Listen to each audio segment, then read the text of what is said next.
In today's video, I'm going to show you how to create a landing page in Weebly in just a couple of minutes.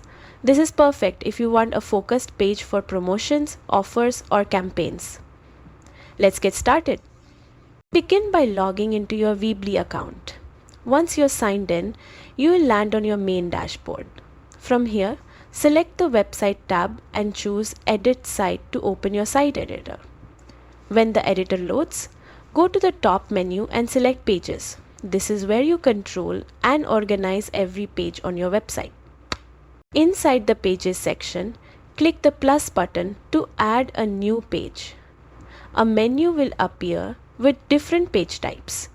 Choose Splash or Landing Page. Both of these layouts are designed for simple, focused content, making them ideal for a clean and high converting landing page. Once your new page is created, you can start designing.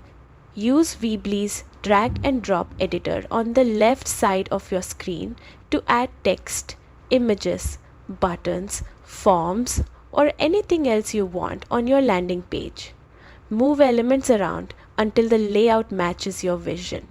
Keep it simple, clean, and aligned with your branding. When everything looks good and your landing page is ready, click Publish. This will push your new page live so visitors can access it immediately. And that's it. You've created a fully functional landing page in Weebly in just a few minutes.